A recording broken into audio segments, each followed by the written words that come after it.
to be a productive and insightful dialogue. I wish to thank you.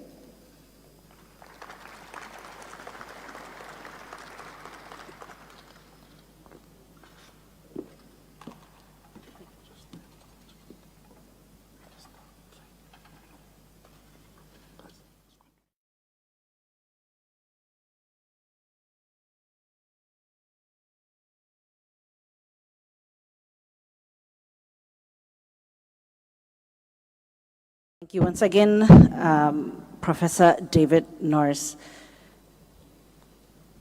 Just a quick also announcement, our Minister of State President has to leave at 9, and we're gonna make sure he catches quite a lot of the dialogue today.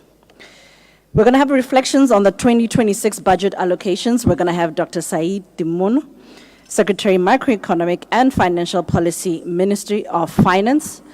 Please kindly join us on stage for your reflections of the 2026 budget.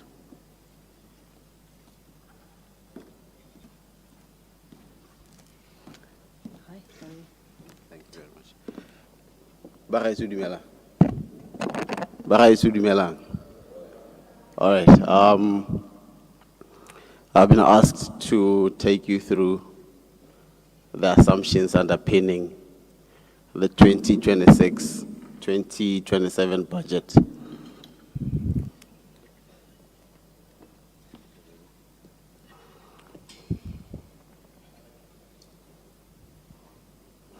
But I must say the budget went through the normal process, the normal consultation process. We started with the budget debito. We had one in Francistown for local authorities. And I must say there was a lot of engagements with local authorities, key among which was the decentralization policy. We had one with general stakeholders, a lot of discussions. And then we have a vibrant one with the youth. I must say the youth know exactly what they want and how they should shape this country. They guided us on what we should include when we prepare the budget.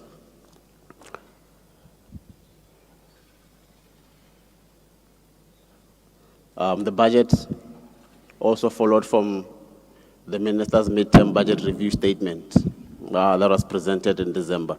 So it was a continuation of that medium-term budget statement.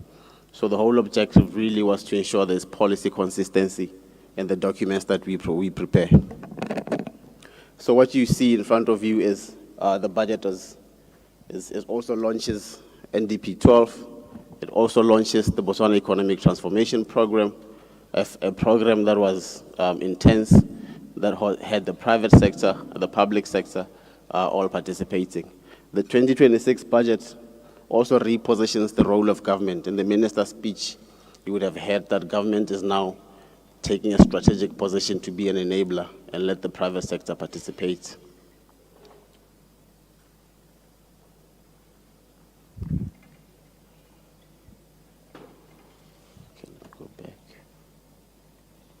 All right, it went through the normal process. I won't spend much time in here, but what is key to note is that by the time the budget speech is read, behind the scene, it would have gone through a rigorous, intense engagement. As soon as the financial year starts in April, we have a month where we are preparing documents, and then we start again for the next budget. So budget year 2027, 2028, we're gonna start preparing it starting in July. So that process starts in June, July, until the minister presents the budget the following year. The assumptions that underpin this budget on the global space is the subdued economic development. Global growth is expected to decelerate in 2026, 2025, 2026. Advanced economies in the middle, growth is expected to be flat. Emerging markets and developing economies, we expect growth to decelerate. Emerging markets and developing Asia, which is the largest bars here, that's where you find China and India. China and India are very key for this economy. India accounts for about 90% of diamond processing, global diamond processing. China accounts for about the second largest consumer of natural diamonds. And on the far end is the sub-Saharan Africa. That is the only region that is expected to register positive growth, so that underpins our budget preparation assumptions on the fact that with SSA expected to grow, we have to leverage on AFCFTA. It brings an opportunity for us to leverage on AFCFTA. The other assumption that underpins the budget is the development, is the trend in mining. What you see in this chart is that the blue one is mining and quarrying, and then the orange one is total GDP. Every time there's a dip in total GDP, it's mostly driven by the mining sector. But what is key here is that in 0809, there's a pattern that happens immediately. If there's a dip in mining, there's always a V-shaped recovery the following year. You see the same trend in 2012 when there was a euro crisis, a dip, and then you get a V-shaped recovery the following year. 2015, you have a similar trend. You have a dip in the commodity price shocks. The economy or the mining sector rebounds the following year. 2020, you have a similar thing. So over time, you see a similar V-shaped recovery in the mining sector. But what is key is that in 2023, when the mining sector was going down, and then you expect a similar V-shaped recovery the following year, that did not happen. So then it gave us a thinking that we need to rethink that the business as usual case where you expect a V-shaped recovery cannot be the norm of the day. So that's anchored our transformation agenda to say, how do we rethink and recalibrate the economy? This is basically the same thing, but what you see here is that there are some other sectors that are also showing some potential to drive the economy, wholesale and retail. You have construction, you have the finance sector, manufacturing, and some of the sectors are also expected to cushion the economy, but the extent to which the non-mining sectors can cushion the economy is limited. So this also was one of the assumptions that we took into consideration when we prepared the budget. What is very, very important on this one is that our growth prospect has largely been below potential, largely because of negative total factor productivity. So what is key here is that we have been registering negative total factor productivity for some time. So the implication of this is that we have been inefficient as a country. What is key also in this budget is that we are so transparent. We admit our faults. Where we are lagging behind, we also indicate that we are lagging behind. So what you see there is that we have been inefficient in the way we use the inputs of production, inefficient in how we deploy labor, inefficient in how we use capital, inefficient in how we allocate land for production. So if you look at the World Bank study, says for us to grow above potential, we need to grow on average total factor productivity by about 2% every year. So that also anchored our transformation agenda to say, how do we reinvigorate total factor productivity to create the much needed jobs? With negative total factor productivity, you would have this chart where you have unemployment rate at 27.3%, with the youth accounting for about 39.8% of unemployment. I always say we can have discussions in this room, the policies, the budget discussions, symposium, but if any of those does not translate to this chart reducing, it means we have not done much of our work. So when we discuss today, let's discuss knowing that we need to discuss in a manner that assists to reduce this chart. With respect to prices, what you see in the speech is that prices are expected to fall between the objective range, but in 2026 half year, we expect prices to inflation to be just above the target range, then revert to its medium-term objective in 2026. So these are some of the assumptions we took into consideration when we were preparing the budget. We also looked at the diamond sector, some of the developments in the diamond sector, the emergence of lab-grown diamonds, giving competition to natural diamonds. I think the share has grown from about 0% in 2015 to about 20%. We also looked at the level of inventories in the market. We also looked at the impact of tariffs. We also looked at diamond production and prices in 2026. We also looked at key factors driving consumer demand globally and evolving preference in key markets. What you see is basically a trend in sales. Sales both for rough and polished diamonds. We also took that into consideration because that has an implication on total government revenue and also has an implication on the external sector through the reserves. On the other side is the trend in prices. So prices, diamond prices have been on a downward trend, which also has an implication on the overall budget. So that's how some of the assumptions we took into consideration. I think this is just the same. This production has been going down for some time, mainly because there is a lot of inventories in the market. We also had a conversation on the external sector, factors driving the external sector. What you see is that the trend of imports has largely outpaced exports over time. So what is very key in this chart is that the differences between the orange line and the blue line needs to be financed somehow. But how do you finance that difference? You finance that difference through your foreign exchange reserves. But how do you generate foreign exchange reserves? You generate foreign exchange reserves by producing goods and services that can compete in the global market. That's how you can generate foreign exchange reserves. So we took that into consideration as how do we generate or transform the economy in a manner that can produce goods and services that can compete globally. That is why one of our priorities is export-led growth, which is what the budget is really focusing on. So the pace of foreign exchange reserves largely been on a downward trend, therefore indicating that that gap that I was talking about somewhat compromised. So on the budget, the way we did the budget was to ensure that we have an export-led economy that can actually increase that pace. So what is key in this chart is that the level of foreign exchange reserves where we are now, I think we're on average about 6 months of imports cover. So what that means is that if we were to get a sudden stop in capital inflow, we'll be able to only import for about 6 months of our key commodities, which is basically food, fuel, and everything that we don't produce domestically. On the fiscal position, what is key, what we took into consideration were trends in the fiscal and the overall balance. But even if you extend this chart to the earlier years, you still have a similar picture where the level of spending continues to outpace total revenue. What is also key here is that that gap also needs to be financed somehow. So how do you finance that gap? You finance that gap through three means: if you have savings, or if you tap into the domestic capital markets, or if you borrow externally. So what we see, and what we have, I think it's paragraph 158 in the speech, we discussed total debt, public debt. What emerges here is that historically, our debt levels have largely been driven by the external debt, and what is emerging recently is that we have been tapping more on the domestic capital market.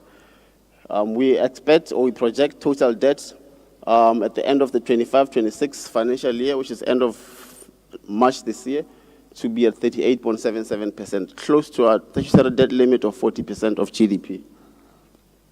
But then again, if your savings are low, what you see here is government savings. That is also explained in the speech. Historically, we used to have savings at about 40 billion around 2014, but as of November 2025, our government investment account, the balance was about 2.9 billion. So if your savings are low and your debt level is high, and you have a statutory debt limit of 40%, in paragraph 158, that's where we discuss the possibilities of recalibrating the debt ceiling. I know that it has some level of, it has some economic confidence issues, but when we thought about it, we said we need to think and careful on how we present this. If we don't have conversations on adjusting the debt limits, what will force us is a steep cut in fiscal consolidation in the short term, which might also hurt the economy. In terms of composition of revenue and expenditure, what emerges over time is that the mineral revenue has been the largest contributor, but recently the blue bars have started to go down, with much of the revenue coming from SACU revenue. There is some potential revenue sources, non-mineral income tax and VAT, but basically the speech talks about efficiency in collection, leveraging on digital technology to be able to collect more. We have proposed 4 bills, 4 tax bills that will be going to Parliament this budget session. The VAT bill, the income tax bill, the customs amendment bill, and the new bill here, tax administration. You would remember last year in the budget we had proposed a 1.5 tax increase for top earners. But when we did that, we had received more feedback from people because the last bracket, the income tax was about 156,000. So if you divide by definition, top earners would have been anyone earning about 13,000 going up. So we had conversations, and then we went back and reflected, and we introduced a new tax bracket, 156 to 400,000. So then the definition of top earners and anyone will be earning, our proposal that anyone will be earning 401,000 per annum will then be subjected to a 2.5 additional tax increase. We're also proposing other measures on taxes. I think there's a corporate income increase, a reduction in zero-rated items to try to increase the effective VAT rate. On the expenditure side, we continue to have recurrent accounting for the largest vis-a-vis development. This conversation on recurrent and development always comes up, but what is key to remember is that with every recurrent budget, every development budget that you put in, there's a recurrent cost arising. I mean, if you build a school, you need to pay teachers. If you build a hospital, you need medicine. So there's always a recurrent cost arising. So the trend, it might not reduce as it is, but over time, recurrent has been outpacing development. But that also has an implication also on that graph, unemployment there. So for you to generate more employment, you also need sustainable projects. The budget proposes 4 priorities: export-led growth, in recognition of that chart earlier, mining. It also recognizes modernizing infrastructure and transformation, digital and innovation, and the biggest one that I like the most is human capital development. With respect to shifting from the mineral dependence, in the budget, we discussed the private sector-led growth, digital connectivity. We also discussed us being a regional hub for logistics and corridors, energy systems, unbundling BPC. We have a discussion in there on unbundling BPC. Also leveraging on non-renewable energy. The AFCFTA that I spoke about, looking at the chart earlier, Sub-Saharan Africa, that was showing positive growth. In people, we discussed primary health care. We were of the view with discussion with the Ministry of Health that if we spend more on primary health care, we can reduce the pressure on secondary and tertiary health care. If we prevent some of the diseases that we end up spending more on secondary health care through primary health care. We also discussed skills and education, TVET. I think TVET, we gave it a chapter in there as well, where now we are discussing leveraging on TVET skills for basic maintenance, more. Digital learning, we also discussed that as well as employability and entrepreneurship.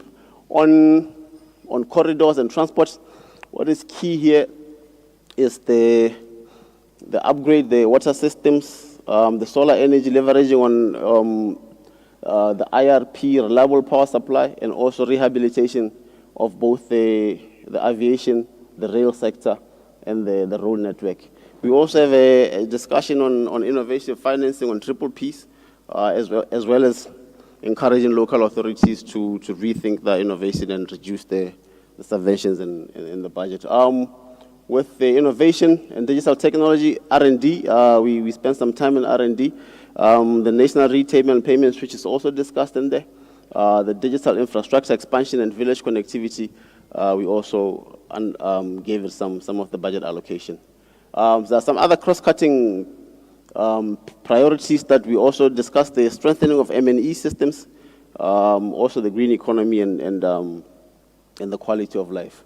With the 26-27, our allocation looks like this. We expect a collection of 77.2 billion, 80 billion of that going to recurrent, and 23 billion of that going to development, particularly on transport, water, human capital, mining, but the bulk of the recurrent spending going to the compensation of employees. I won't repeat the budget speech, but this is just the ministerial allocation that's how we allocated the allocations. Yeah. Right, let me go back. The fiscal strategy for the 2026, 2027 leverages on 3 pillars: strengthening domestic resource mobilization. I've spoken about the tax bills, but these tax bills are complemented by our own efforts of strengthening collection. It's one thing to propose tax increases, but if your leakages are the same, without closing the leakages, then you still have the same leakages.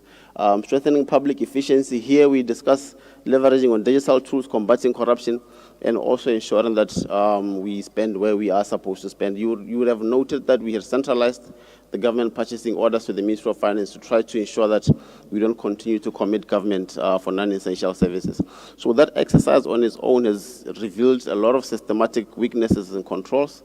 So to supplement that exercise, the e-procurement system is also discussed in there, the public investment management, and the transition from cash to accrual. It's one of the elements in the budget. I think this is my last slide. The risks that are emerging when we did the budget, we identified risks stemming from the growth side, revenue risks as well, driven by low mineral revenues, complemented by the need for strong domestic resource mobilization.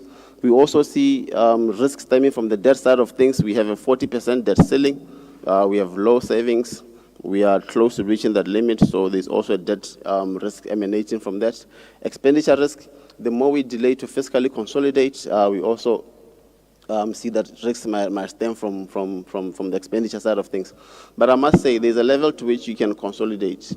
You can consolidate as much as you can, but there's a level to which your consolidation now starts to hurt the economy. So we need to really do targeted fiscal consolidation complemented by strong resource mobilization. Then inflation risk, those are some of the risks that we see emerging. Ladies and gentlemen, but these are the assumptions that were underpinning the 2026-2027 budget. Thank you very much.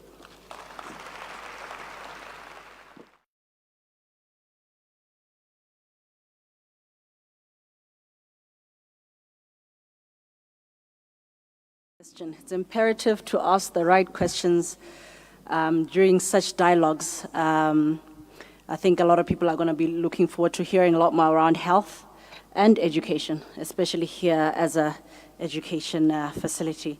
2026 National Budget Perspective on Higher Education. We're going to have Professor Richard Tabulawa, Permanent Secretary, Minister of Higher Education, who's also going to give us a few words.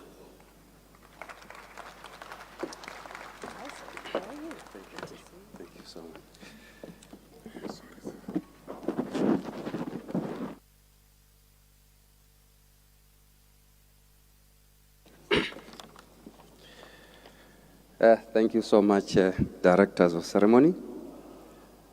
In the interest of time, please allow me to ride on the protocol that has already been observed by those who have so far spoken. So, Dumelang Bagaetsu, I'm honored to join you for the University of Botswana Budget Dialogue this morning, an engagement that speaks to the maturity of our democracy and the seriousness with which we treat national planning. This dialogue is not a ceremonial add-on to the budget process. It is a strategic space where national priorities meet evidence, where fiscal choices meet lived experiences and realities, and where policy intent must be translated into implementation.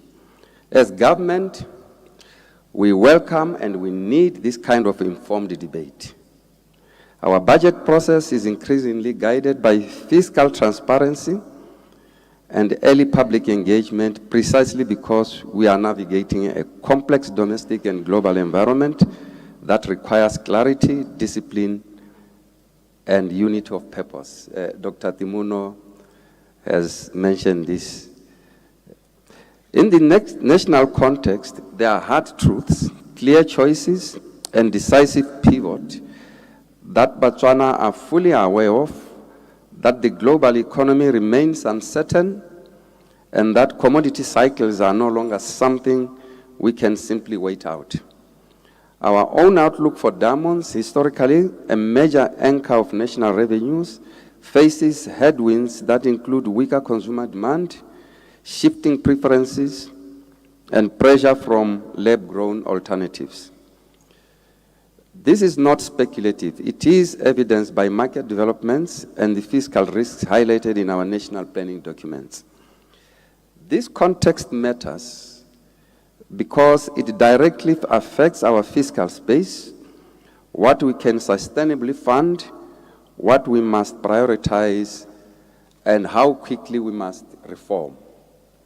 The budget strategy paper signaled medium-term fiscal dynamics. The budget strategy paper signaled that medium-term fiscal dynamics will be shaped by tight financing conditions and subdued mineral revenue performance, and it calls for a results-oriented approach that shifts Botswana to a more diversified and resilient economic model. But if there's one statistic that should sharpen our collective urgency, it is the unemployment one. 2024 unemployment rate was estimated at 27.6%, while youth unemployment was estimated at 38.2%. This is not just an economic indicator, it is a national call for action. Ladies and gentlemen, I have had the opportunity to go through the 2026-27 budget strategy paper. It clearly states that Botswana is moving into a new era of purposeful transformation, where every policy choice and investment decision must contribute to building a prosperous, inclusive, and future-ready Botswana. For this reason, government has proposed 4 strategic priorities for the 2026-27 budget, which are: 1, supporting private sector, export-led growth and economic diversification infrastructure, innovation and digital transformation, and appropriate skills, human and social capital development. Complementing these are cross-cutting priorities that speak to the Botswana we want to build: a green economy, stronger implementation, monitoring and evaluation of quality, and social inclusion. This national agenda is anchored on NDP 12. This 5-year plan is expected to run from April 2025 to March 2030, and it is operationalized through the Botswana Economic Transformation Program, our flagship execution-focused program. Distinguished guests, this is the more reason why higher education is not a sectoral line item. It is a national production system for skills, for innovation, for productivity, and for values. If we get higher education right, we accelerate every national priority. If we fail to reform higher education to meet the demands of the economy and society, we will continue to struggle with unemployment, productivity constraints, and weak competitiveness. The budget strategy paper itself is explicit. The budget strategy prioritizes investments in education, human resource development, and employment because the strength of a nation's human and social capital determines whether transformation is real or rhetorical. And the BTEP makes the national direction even sharper. East True North is a digitally enabled, export-driven, economically diversified, high-income Botswana, where every citizen is employed and empowered. The program targets 514 billion pula in cumulative investment by 2036, with a goal of creating 512,000 jobs. Education is not peripheral to this. It is a defined social focus area alongside healthcare and social protection. So today, my message is simple, Bagaitsu. The 2026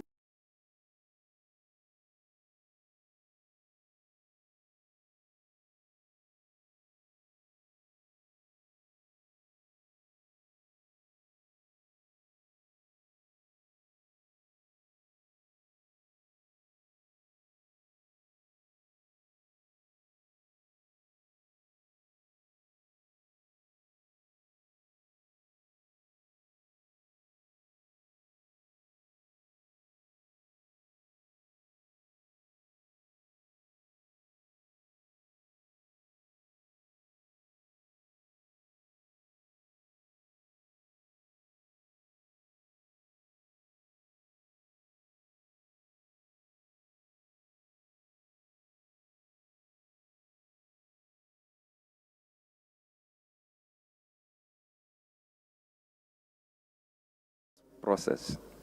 It carries uncertainty and anxiety, especially when restructuring is involved. This is why I appreciate the university's commitment to change the narrative that is both honest and forward-looking. As government, our expectation is that the transformation at UB should strengthen efficiency, service delivery, and build an innovation culture while protecting the core mission and preserving trust with staff, students, unions, and the nation. This is not theoretical. UB is already demonstrating what a transformation-aligned university looks like through applied research, skills development, and deep community engagement, and research on eco-friendly approaches, including organic pesticides. This is education directly strengthening productivity and sustainability in agriculture. In essence, when UB convenes youth entrepreneurship engagements, it deliberately positions itself as part of the solution to youth unemployment by promoting innovation and entrepreneurial skills in direct response to the national jobs imperative. When UB tours strategic industry sites such as Orapa, Damchal, and Letlhakane mines, it seeks to advance discussions on internships, apprenticeships, continuous education, and collaborative research with major employers, and that is the university building and employability pipeline. When UB strengthens skills and practical exposure through initiatives like student-focused content, creation workshops, and hands-on engagements, this supports the innovation and digital transformation priority in a way students can touch and get full appreciation. And when the Faculty of Medicine, Professor Zima, pursues outreach that improves rural health care, it demonstrates how universities build national resilience and quality of life, exactly the cross-cutting outcomes the budget is targeting. I'm giving these examples because they show what we mean by a knowledge-driven economy. That is, learning connected to production, research connected to national needs, and graduates prepared to create value. Ladies and gentlemen, we should prioritize higher learning. I believe, as institutions of higher learning supported by my ministry, we should all drive the priorities aligned to the government's 2026-27 budget focus. In order for us to meet the new National Compact for graduate employability and work-integrated learning, there is need for us to work with the University of Botswana and other institutions to expand structured work-integrated learning, apprenticeships, and industry placements so that learning outcomes translate into workplace competence and job readiness. This is essential in a country where job creation is a national priority and where labor market reforms must support a competitive workforce. The need for us to have stronger research to market pipeline that is both innovative with economic outcomes cannot be overemphasized. We should strengthen policies and partnerships that support technology transfer, intellectual property commercialization, and research partnerships with industry because the transformation depends on it and not publications alone. UB's research and innovation focus must increasingly translate into national competitiveness and export capability. Ladies and gentlemen, the digital learning, digital public services, and AI readiness is among us. This budget strategy paper places innovation and digital transformation at the forefront of national priorities, anchored on Botswana's true north of a digitally enabled high-income economy. In higher education, this means blended learning models, modern learning platforms, high-quality digital content, and digital skills across disciplines, not only in computer science, but in education, health, humanities, agriculture, and business. A demand-driven education system should strengthen articulation between TVET and university pathways, and realign programs to high-demand national sectors, agriculture value chains, tourism, manufacturing, energy infrastructure, and digital services, because BTEP is explicitly building growth engines in these sectors. Modernized infrastructure and maintained assets labs, connectivity, student facilities. Government's infrastructure priority includes students' facilities. Includes maintaining and upgrading critical infrastructure, and it explicitly recognized the need to modernize schools, tertiary institutions, including stronger research and innovation infrastructure, and tighter academia-industry linkages. This is not only about building new facilities, it's about maintenance, refurbishment, and modernization so that quality and efficiency are sustained. Access, inclusion, and budget success as a national imperative and cross-cutting priorities, quality of life, gender equality, and social inclusion must be visible in how we support students. Academic advising, mental health, and spending mechanisms that protect talented Botswana from being left behind. Remedy. Distinguished guests, I have a call to partnership between government, UB, the private sector, and general society. You will recall that the national budget is not a government document alone. It is a national instrument. Its success depends on institutions that can execute with partners and citizens of Botswana. It is hence clear that transformation of these scales cannot be financed by government alone. It requires private capital, partnerships, and implementation discipline. This is why I call on the private sector: do not engage universities only as recruiters. Engage them as co-designers of skills, co-investors in research, and partners in innovation. And I call on the alumni. Your expertise, mentorship, and philanthropy can accelerate the new UB. To UB and staff leadership, remain anchored in the mission.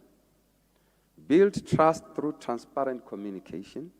Continue to engage stakeholders, students, unions, parents, industry, and communities, because transformation succeeds when people understand the why, the what, and the how, and when they can see that they are ahead.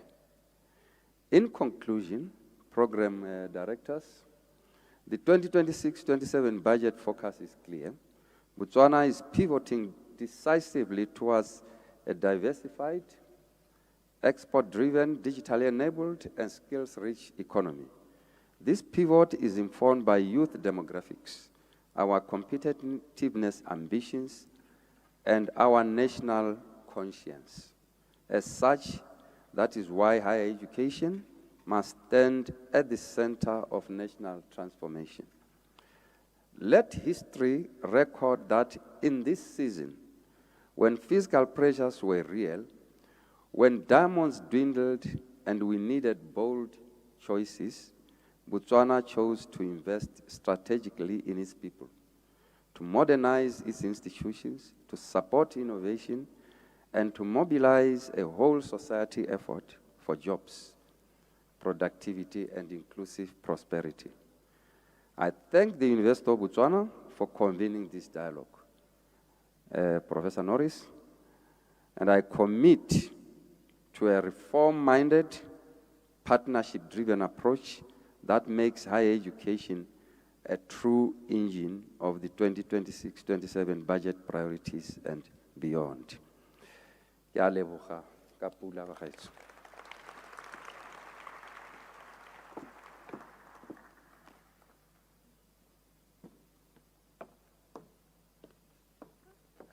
Ladies and gentlemen, we will now be moving on to the second phase of this morning's program, which is the panel discussion. I would like to thank my VC, my PS, as well as Dr. Timuno for laying the foundation for the panel discussion we're just about to get into.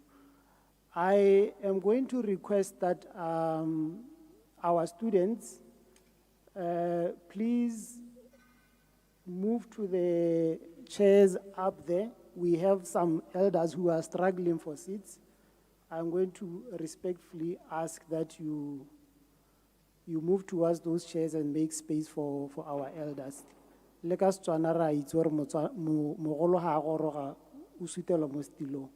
not that we do not value your presence here, but I would respectfully ask that you migrate to those chairs up there. So I will be calling on the moderator and the panelists as the students proceed to those chairs so that the panelists can take up their seats.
Right with the protocol from the Director of Ceremonies, but I do recognize you, the honorable members, Remo Hatsa, Reshon Taile, and our honorable Minister of Transport, Remo Salatai, Chairperson of European Council, the Vice Chancellor, all the dignitaries, including our former colleagues from Tanzania, Professor Kabila, recognized in a different capacity.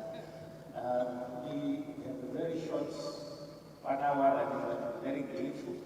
And I have the honor to introduce a high-level panel that is multidisciplinary, showing you the kind of expertise we have in Ruby. We're not going to be talking a lot about just the economics part. We will hear them speaking much more about solutions rather than take away the problems. Starting from my immediate left, Professor Belitsima from the Faculty of Medicine.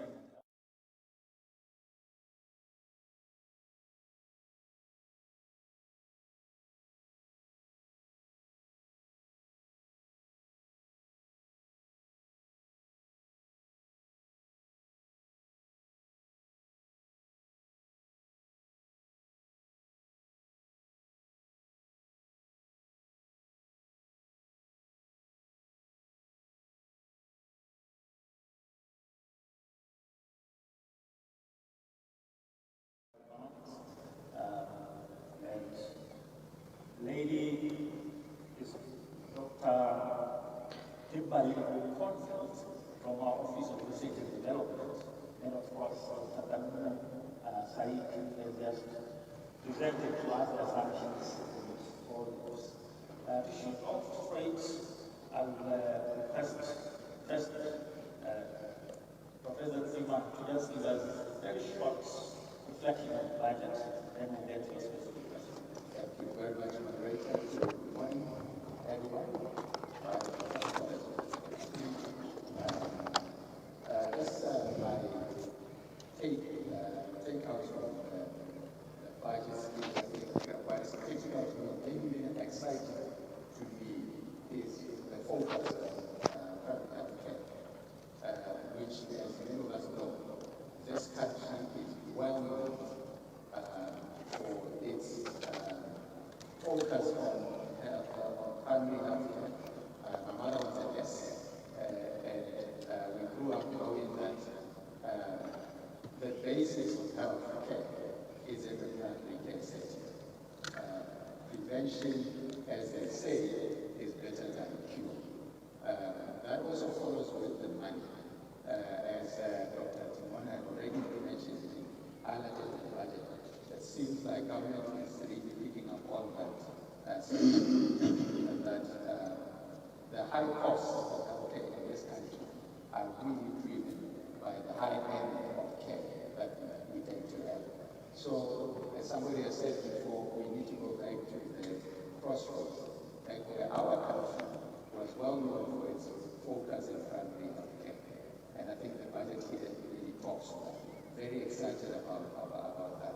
Another key point, I think, is focusing on universal health coverage and the fact that we are saying we need to improve the quality of the healthcare that we provide, and at a cost that is not going to cost an arm and a leg for the patients. And everyone should be able to access that health care. It should be quality health care, and they should be able to access it across the spectrum, from prevention, treatment, and rehabilitation. I think for a long time we are focusing on treatment. The sentence from the budget speech seems to be talking about let's rethink and look at the root cause of this problem, and then we will focus on it. And then the other key point, Mr. Moderator, that is also exciting to me is the allocation that is set aside to do with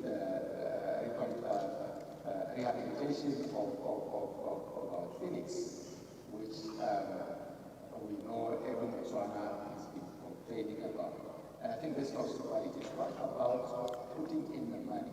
It's doing as much as you can do with the little that you have. And I think if you look at other countries that have very little in terms of resources compared to us, they do much better than us. Actually, I'm going to specific questions that's for you. Yep. The Ministry of Education is allocated the fourth largest share of the current budget this financial year. How can Botswana expand health quality services, including the national health insurance, in a fiscal space that is shrinking and, as Great Mono has said, also having a rising debt? Yeah, and I think it also comes back to how do we just refocus on what can we do with the little that you have. And I want to suggest that there's a lot that can be done with the little that we have. Just looking at what other countries are able to do with the little that they have. I think our problem for a long time has been and is quality. How do you, with the little that you have, improve on the quality? How do you use this? I mean, we do this in our own homes, when we know that the money cannot take us along. We prioritize, and we want to, what some people call the lowest hanging fruit. That is going to give you the best benefits, the best impact, without much spending.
Mr. Sabula, your reflection on the budget, just in 2 minutes. Thank you very much, and good morning, everybody. I think I'm quite happy that the Minister of Education, as usual, has been given one of the largest allocation in terms of the budget. And I want to believe that with this amount of money, I'm very much aware, as the PS has already stated, that we have challenges when it comes to funding. We all know about that. But I want to believe that this money will be used to, among other things, address issues of performance. Academic performance in Botswana is proved to be, I don't want to use this word, but I will use it, a complete disaster, more especially in the East and West at Singapore. The result has been a complete fiasco. And I want to believe that we use this and what has been allocated to us to address this problem.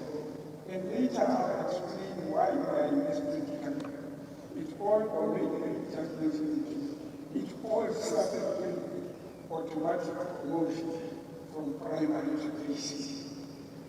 Almost all of you here, you are here because it's in your time.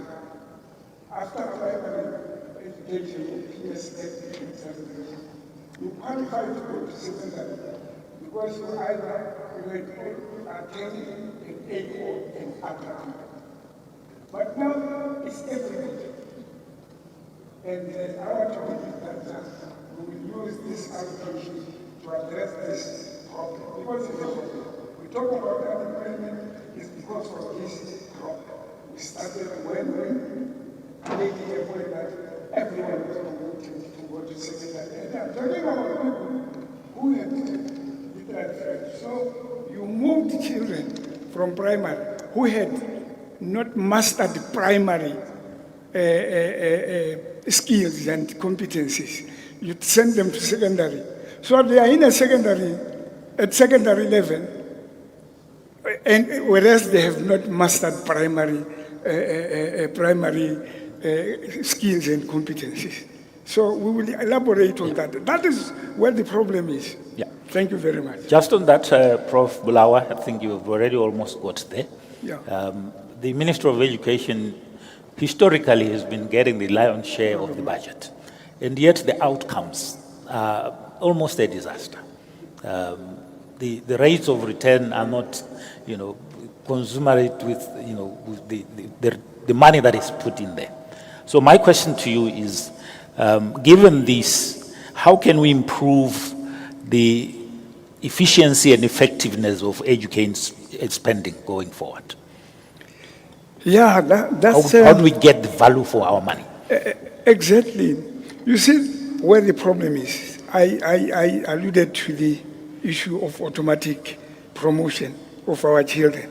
The problem is that when you decide on that kind of thing, the first thing you should have already have trained your teachers to be able to deal with learners of different learning abilities. We call it differentiation. That was not done. And I want to believe that even with the limited funds that we have, we'll ensure that teachers are retrained. Our teachers, I'm sure some of them are here, they were never trained for mixed ability teaching. They were trained to be teachers.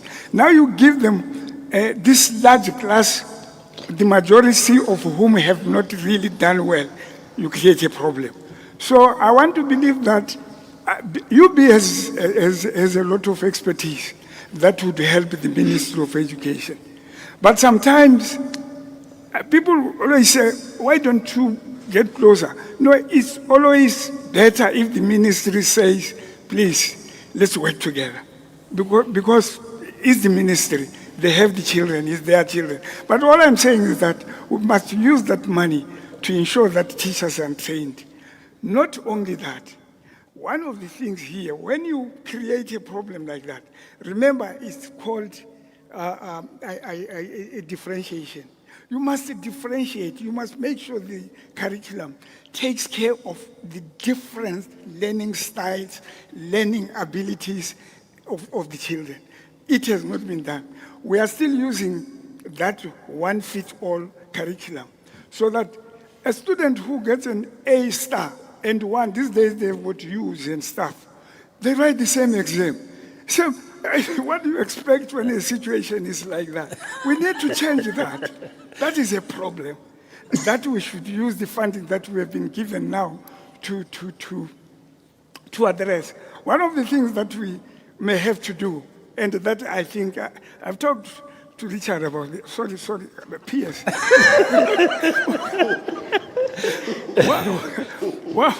One of the things that we need to do is that we may have now to do the multiple pathways, right? So that all the children, when they enter secondary school, they have a choice of what they deem as something that will contribute positively to their careers. But we have already decided on what they should come, including the subjects that they don't think will help them pursue, their life. So let's use this money to change the education system, because we are behind everyone else. We should have long changed our curriculum. I thank you. Thank you. Professor Apo, just 2 minutes for your reflection, then we'll come to your question. Thank you very much, moderator Dumelang Bagaetsho. I was actually very pleased hearing and appreciating the budget speech, because for me, I was deeply appreciative of the decision to prioritize digital transformation and export-led diversified economy, because coming from the creative industries, the digital landscape is a playing field for the creative sector. And so we are very excited about the fact that when there is an investment in the digital economy, it means that we can expect better infrastructure that the sector so much needs, and that there can also be improved regulatory frameworks, because this is an area that needs our attention as a country. But I did note, and this is nothing new. Those of us in the creative sector will resonate. This will resonate with them. I did note those persistent gaps, and in fact, because I want to say that I think the creatives are looking for a day, are waiting with excitement for a day when the ministries that serve them, like the Ministry of Sports and Arts, and then the Ministry of Youth, can be considered priority ministries. Every year, those of us operating in that space are hoping that one of those ministries at least could jump up and be a priority ministry. The PS in the Ministry of Education has pointed out the statistics, and I don't have to repeat that, of youth unemployment. This country is wrestling with the crisis of youth unemployment, and here is a sector that employs, that can address that fully. And I want to say very confidently and boldly that the creative industry sector creates jobs better than any other economic industry. I want to boldly say that. And that's because sometimes we look at it as if it's just one industry. But in fact, there are several industries within this sector. There is music and dance, there is fashion, there is theater, there is film. So there is vast opportunity here for us to improve those statistics of unemployment as long as we make intentional investments in this sector. And that's something that we need. Yeah. Thank you very much. Your specific question, what policy and financing models can turn this sector into a sustainable export sector? Especially that you also have said this is a sector that is a potential to be able to employ our youth who have hopes. Absolutely. You see, Botswana is not doing so badly in terms of the legal legislation that supports the sector, because we have the NACB Act, the National Arts Council of Botswana Act, that was recently instituted. And then we also have the Copyright and Intellectual Property Act as well. We also have the IP policy that was instituted. So the problem is not so much with the missing, they might be weak frameworks, but there is concerted effort to make sure that the landscape is conducive for the creators to operate. But I think one of the areas that we should go into that's a glaring opportunity for us and that we are not optimizing on is the fact that our creatives cannot monetize digital content. And this is because our financial regulatory framework does not accommodate the transactions that happen on the digital space. So there is, but I'm reliably informed that the ministry, through the ministry responsible for the arts, is actually making sure that we are working to improve this. So there is hope in that direction, as long as we can improve and we have improved frameworks, we should be able to manage as a sector. Thank you. Dr. Kimberly, let me just call Kim, for those who don't know you. Let's have your reflections, and then I'll give you a specific question. Okay. 2 minutes starting. Okay. Ke leboga. Dilo di fetogile. It's a privilege to be here with all of you and with the audience and have this platform. I've been in Botswana for just over a year. I'm really excited to be here and part of this journey with Botswana and the transformation, to be at the University of Botswana as we transform not only our teaching and learning, but also to have our research intensity to support this.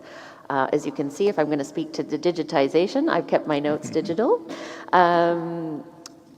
I think we're in a point we've got to do more with less. I'm over the optimist, and with less money is also an opportunity for creativity.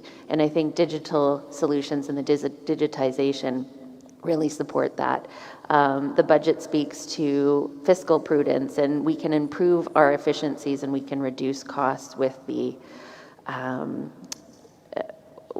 introducing some of these technologies across the government sectors, public sector, and of course in collaboration with our private sector. I was delighted to see that we have a significant budget share for higher education and basic education, to Prof's emphasis on the importance of early education. I'm very passionate for the research element, and I hope to see more funding into our National Research Fund that will support the development of new industries in some of the topic areas. I was encouraged by the ambition to build a regional energy hub, ensure stable energy, high capacity power, and attracting also data centers. And that's where I think exactly where research and innovation funding and building that capacity in the university sector will support that capacity development in future industries.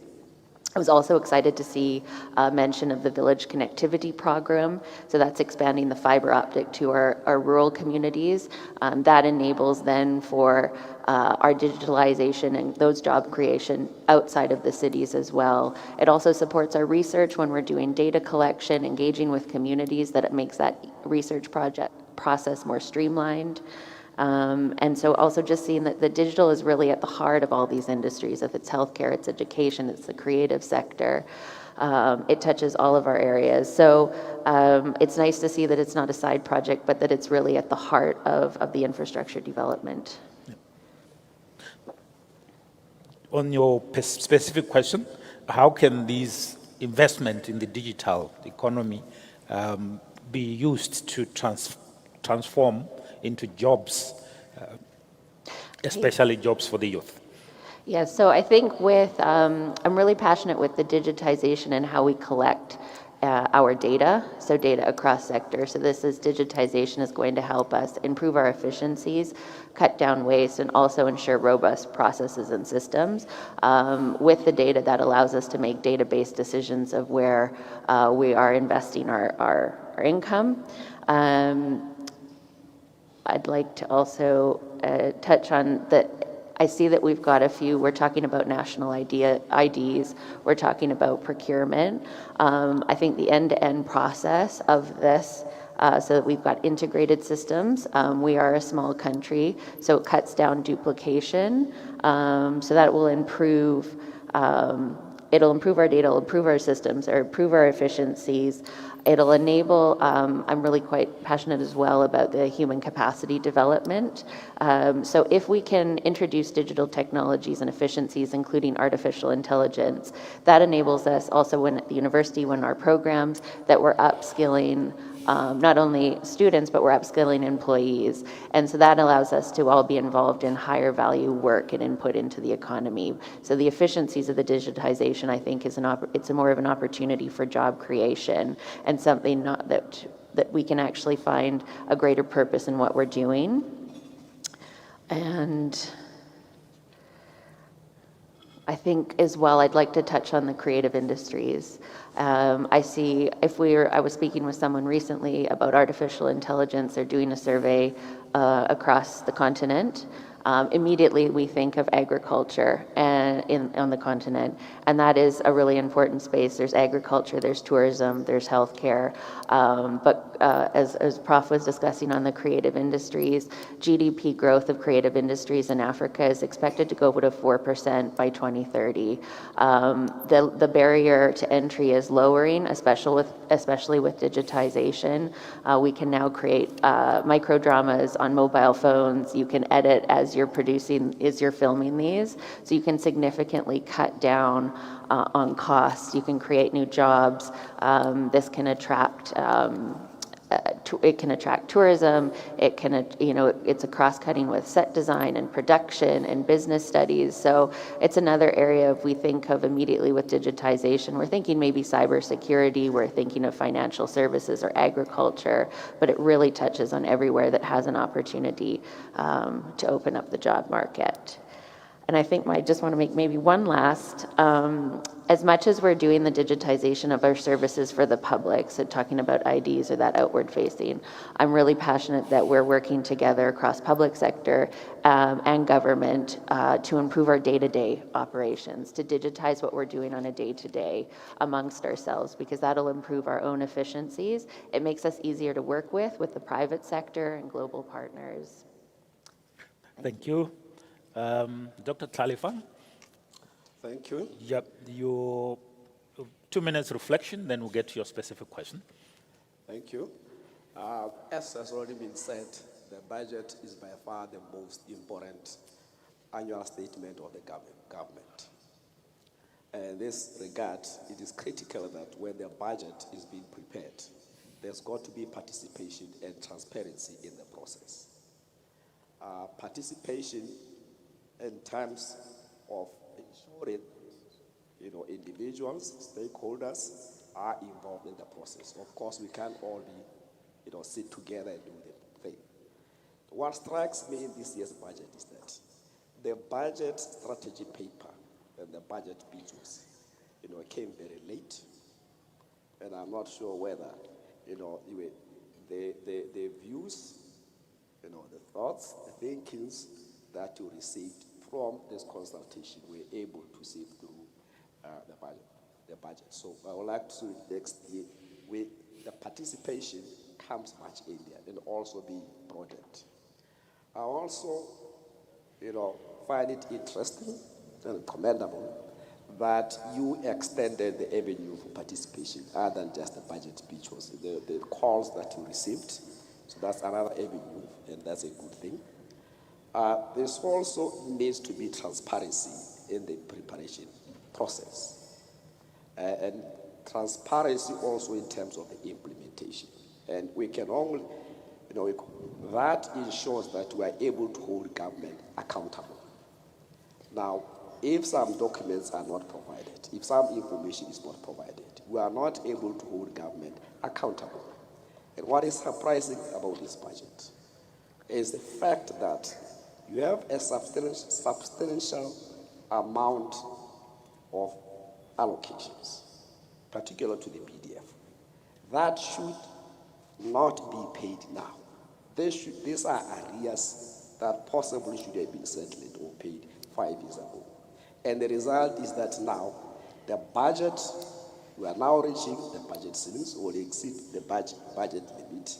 And that raises the question that at this point in time, do we actually know our debt?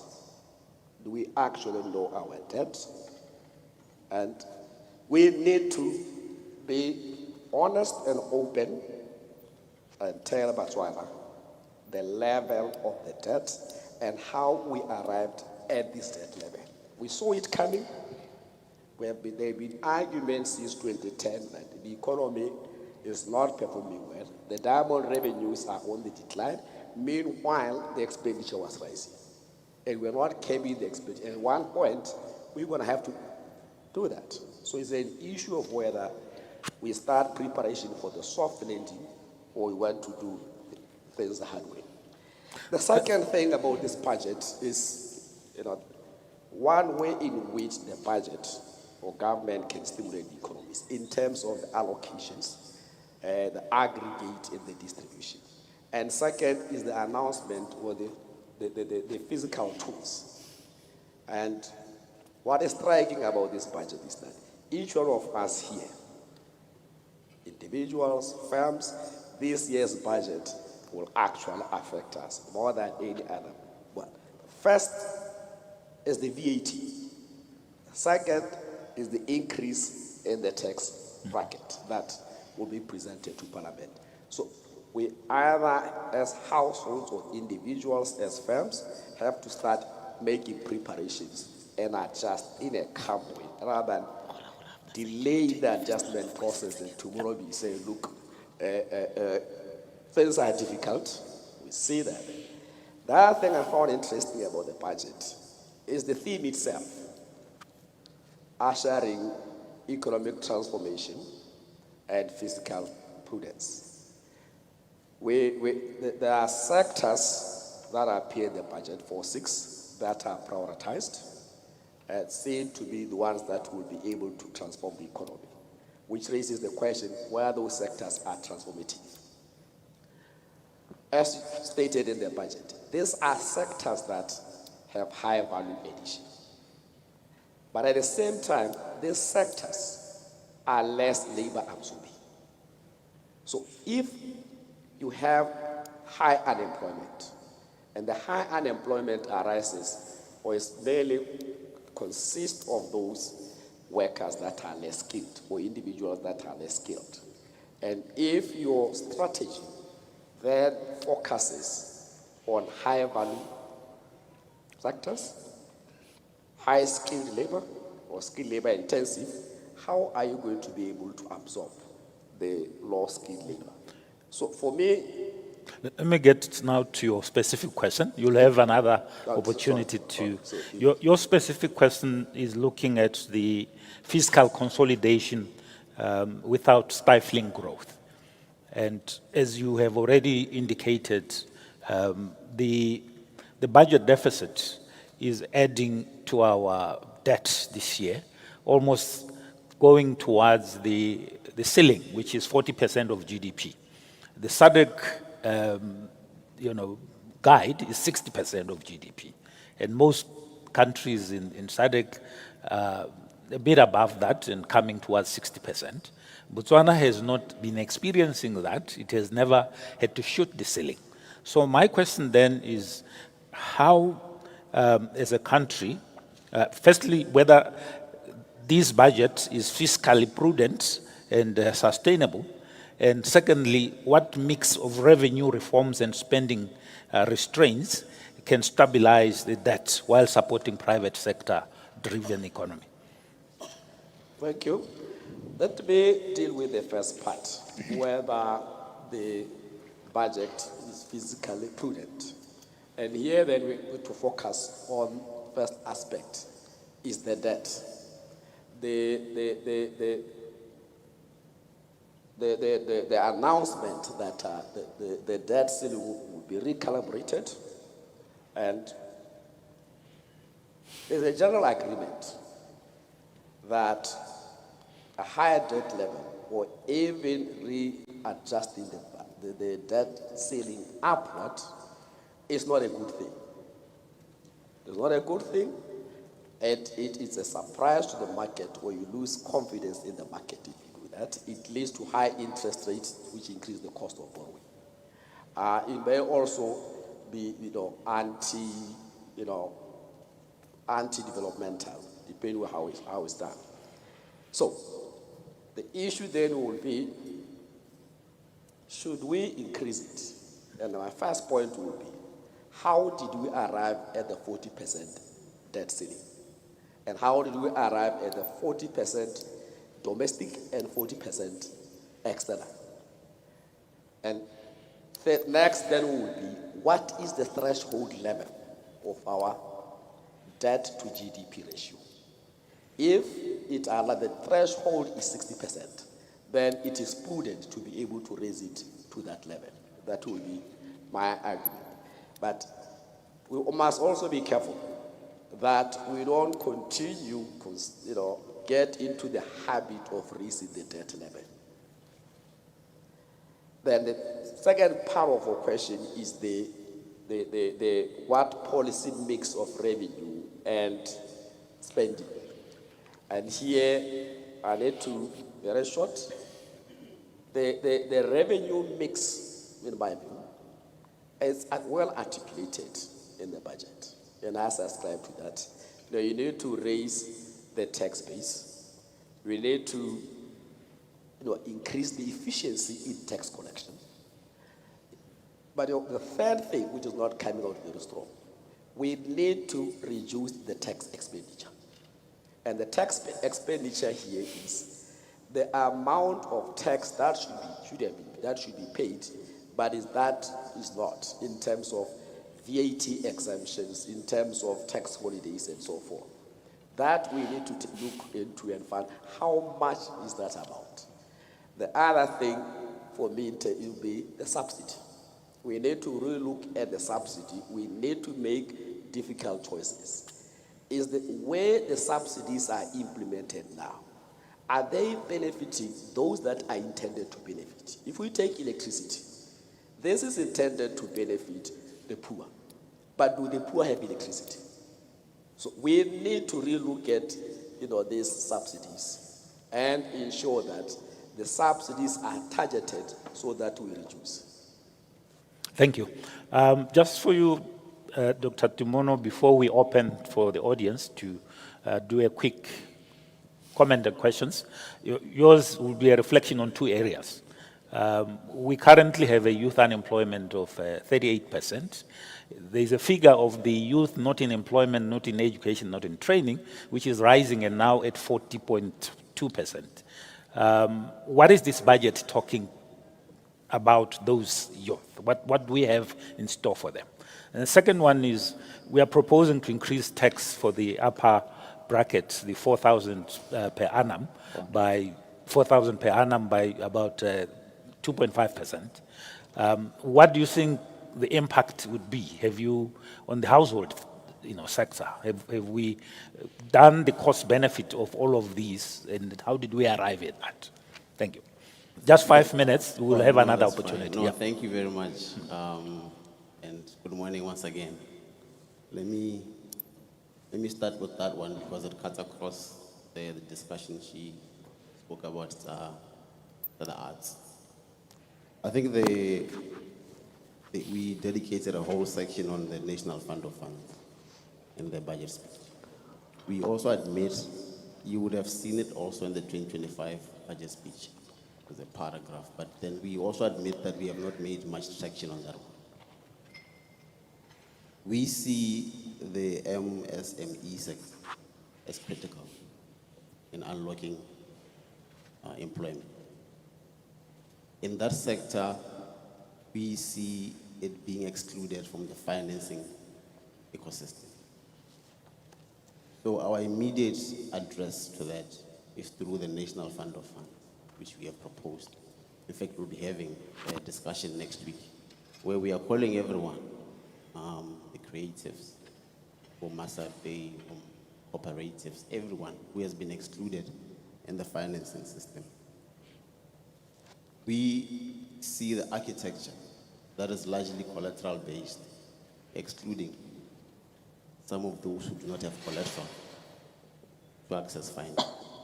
I mean, if you look at the creative, for instance, if you give a creative, whether it's basket weaving, whether it's a singer, a loan, and you expect them to make a repayment every month, I mean, that's unfair on you. But particularly looking at the seasonality of the activities that generate income for them. Yeah. So we are solutioning for that. That next week we are solutioning for that, bringing researchers, NARDI, UB, Uniport, I think we have invited everyone, the banks, to come sit, and then we solution for a proper financing system for the SMMEs. Yeah. Not a grant, but where there is also incubation and entrepreneurs. So we think that is one of the immediate low-hanging fruit that we can address that particular one. On the issue of taxes, I'll also address what Prof is saying. Let me start with the tax expenditures. If you look at the Gazette UNAA annual tax, it has a list of those zero-rated items, Prof.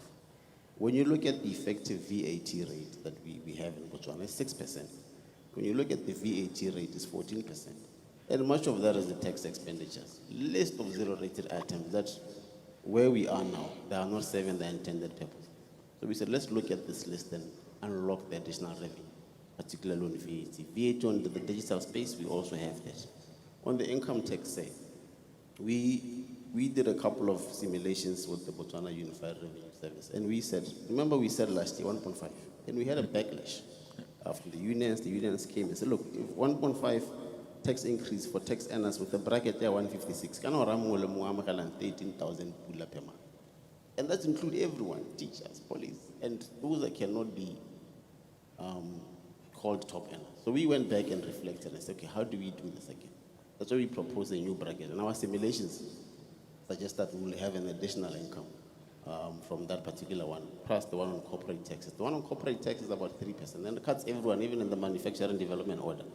You know there are some tax incentives in the manufacturing development order, and that also extends, and we think that can unlock revenue. So I think that's... Yeah.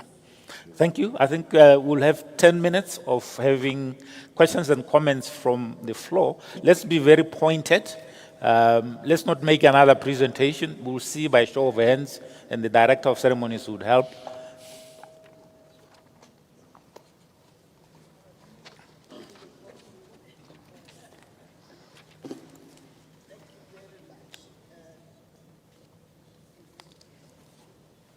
It looks like it's on. I'll speak up. Dr. Imunu, thank you very much for making the budget 101 such that each and everyone can understand. Secondly, thank you to UB, Professor Masiri, because exactly of AI and WhatsApp, everybody is an expert, but experts are here. So it is important that as University of Botswana, we lead the nation to say, when we talk about the budget, what are we talking about and that. I am disappointed that the budget is silent on women in general. I'm happy that you talked about Masape and SMMEs, because when you talk agriculture, you talk women. When you are talking health, you are talking women. We are the caregivers. When you are talking education, we are the ones who clean the children to go to school and check their homework. You don't do that. The budget must incorporate to see how these women, when you are talking about GBV, you are talking women.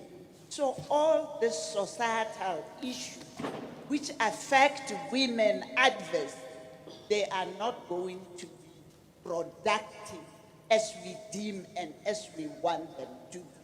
I would have thought you would have, when speaking, and I saw the minister spoke about FMD, I would have thought we would have linked that to BVI to say, how ready is BVI able to assist farmers? And I think for the record, give on our television, to also, as University of Botswana, to commend the farmers of Botswana to reduce dependence from government. For now, that thing is important because as a society, all of us, if we can be less dependent on government where we can, that's a nyalebo, we will all win together. I am concerned, Doc, about AI. Elon Musk, we are talking unemployment. They are telling us AI is not going to need any of us. We are all going to be irrelevant. So as we are quick and talk digitalization and adopt, I didn't care for local rampion, no banana, 1+1. Banana 12 times table.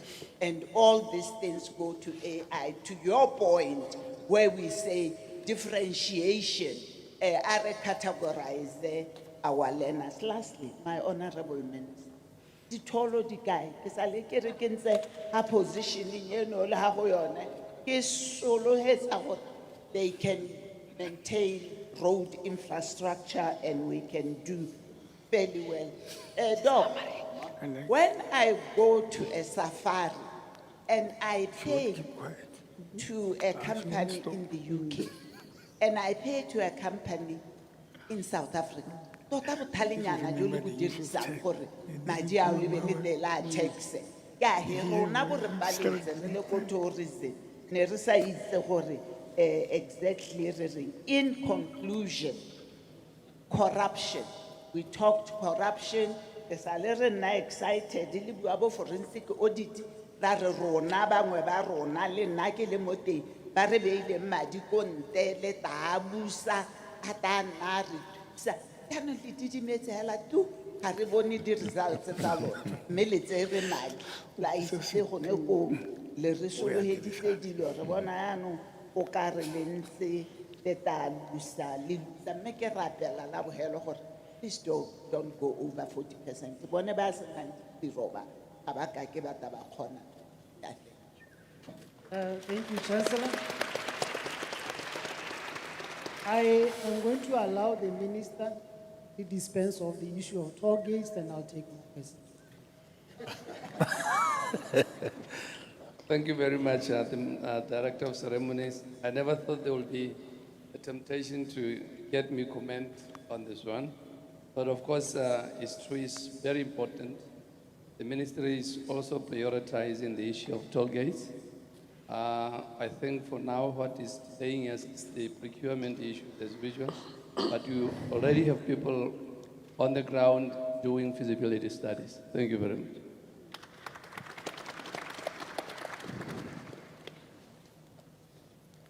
Good morning, and thank you for such an engaging discussion. So let me stand up. It's a pleasure to be here. I'm Giles Entington of the British High Commissioner here. I'll keep it brief. I mean, there is a growing significant interest from UK investors in supporting Botswana's economic transformation plan. And I and my colleagues are as passionate about the role of education and innovation as an engine for growth. And we're looking in partnership with the government here about how we can supercharge education and innovation to play a role in economic growth. But given the interest from UK investors, my question is a simple one, or is a short one, is that if you panelists were to point to one reform or shift that will make Botswana's investment climate more attractive to UK investors, what is that one reform or shift that you would point to from your individual perspective? Thank you so much. I'll take one more.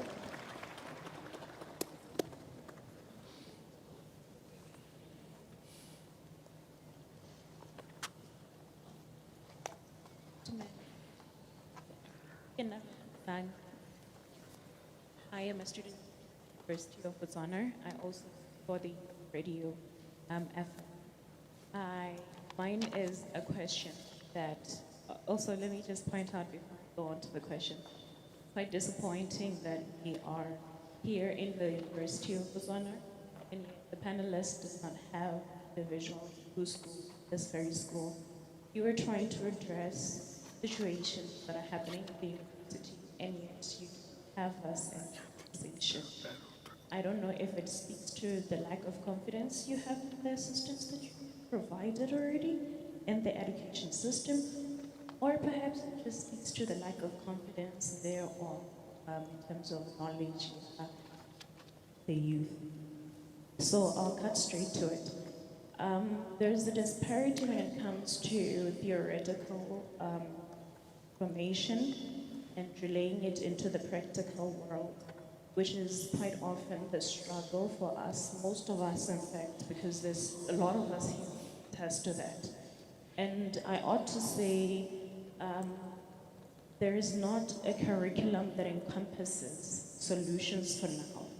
We still have curriculums that are still back in 2014, but we're in 2026 now. See, every year there needs to be an advancement in education if we're looking to go forward.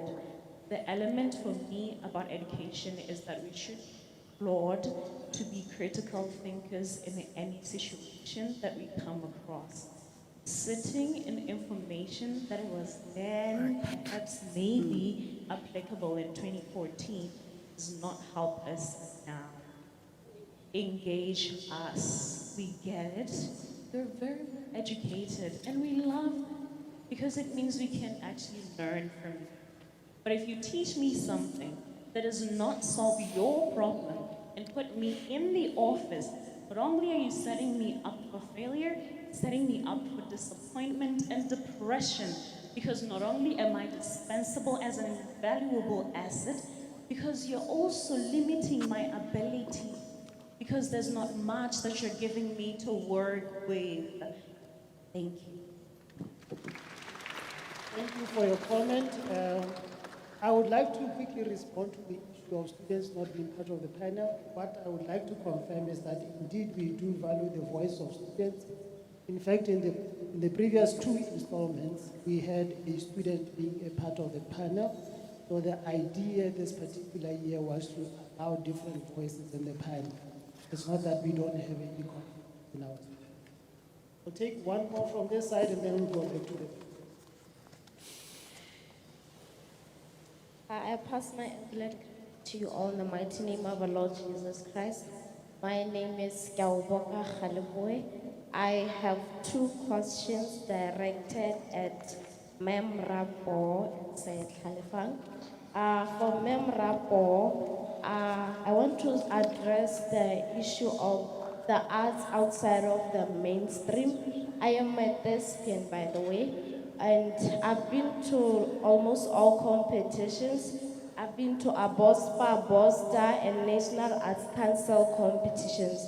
And what I've realized is that the frameworks, the last frameworks, like from the ministry downwards, there's a bit of a problem with frameworks that lie there, because after disbursements of funds and then these competitions are held, like there is no anything that is tangible that you get out of such competitions. All I can show you is a certificate, but I've been in the arts sector since primary school, and also there's no follow-up after competitions. And when you get to issues of appealing competition results, we once appealed and then we went to the National Arts Council. They rejected the appeal without addressing the matters, the contents of the appeal. So my question is, what do you think can help to make sure that we strategize enough to make sure that we bring out employment out of such a sector? Because I know most people, they formed community art groups, but they ended up being broken because they had to go and look up for jobs because they were not paying them at the end of the day. And then my question to Syed Khalifang is regarding the agricultural sector. I've realized that given like it's been at the back a bit. It's given like already changed somehow. So my question is, if we can look at the case of Burkina Faso, they've managed to revolutionize agriculture to a point where they become food self-sufficient. And in our country, we know that it has helped us build this university. So I want to ask you a question that, what is your take on the fact that the agricultural sector is not like given enough like credit or attention in matters of maybe improving the economy, which I believe can do a great job in such an issue. Thank you. May I request that when we do make interventions, let's try not to make them speeches, please? Dr. Timono, I think most of the questions were directed to you. I think, why don't we take the last three so that we come here? Oh, there are many now. Let me go to the DVC first.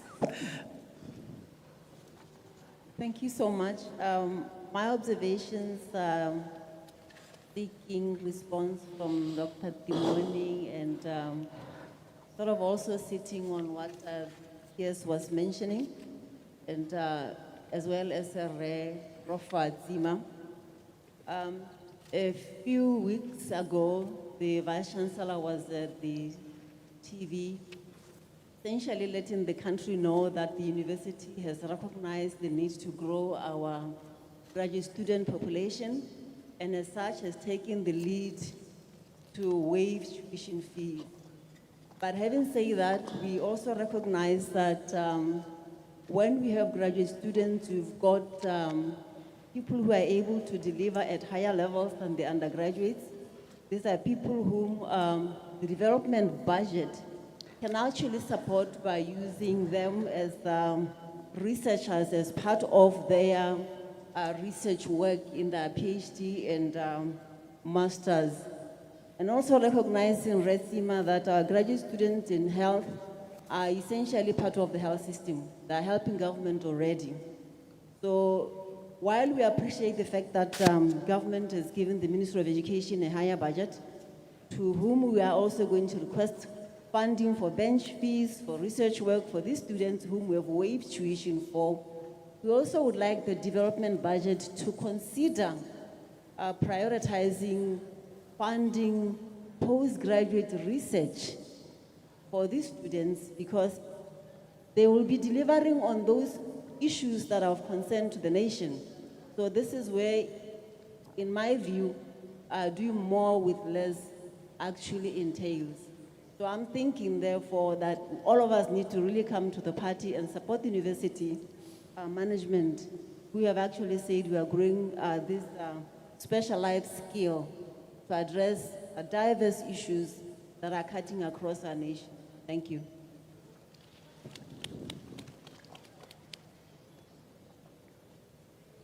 Thank you so much. Kinetic policeman, Faculty of Education, for Botswana. I have two concerns here. The first one I direct to Dr. Timono. Let us reflect on the theme for today's dialogue, doing more with little. Now, the theme speaks to the essence of productivity. But early this year, the World Competitive Report placed Botswana at 67 out of 69 countries in terms of productivity. In other ways, the level of productivity in Botswana is one of the lowest in the world. Now, my question is, how are we going to address that? Because to me, it doesn't matter the level of budget we can give to ministries. It will be like throwing money at problems. Now, the first thing is to attend to productivity level.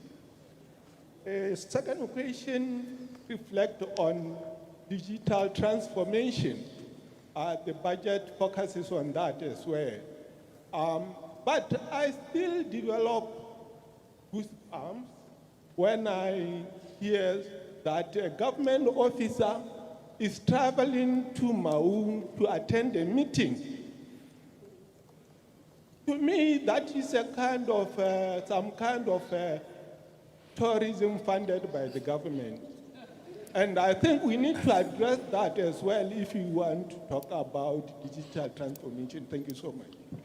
In the interest of time, I think we can go Right. back So to let's first let me start with Prof. Bulawa. There's an issue from the youth about our curriculum. It's not problem solving oriented. It's still rote learning. What are we doing? Oh, can I have this? Yeah. That is the problem I actually raised earlier. I was saying, up until we change our curriculum to one that provides children with multiple pathways, we have a problem. Because the multiple pathways, or those pathways, will give a child the opportunity to look at the menu in the school and decide these are the subject areas that I would like to pursue. Because going forward, I would like to be in the hotel and hospitality sector. Another one would say, remember, I'll give you an example. People never want to make reference to what happened to Swaneng in the 1960s. Swaneng Hill School was wholly constructed by students, the whole school. And then maintenance was also in the hands of the students.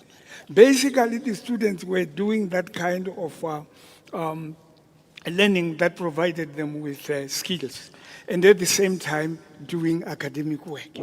I remember when we completed at Swaneng, those who had gone through those programs went straight to the job because they had learned that at secondary school level. They chose the subject that they knew would actually pave their future in terms of their career. This is what we need to do. We need to implement Ministry of Education. I believe you are here. We need that multiple pathways. Multiple pathways is not anybody's ideology. This is what many countries have pursued to be able to give their youth skills that they would later use. One of the reasons why sometimes people complain about Zimbabweans in this country is the fact that Zimbabwean children went through that kind of education, and they are taking all those what you consider small jobs from our own young people because they never did. When our children fail, they fail, and that's it. They don't have any skill. So that's what we need to do. And then let me piggy right on the question that you, but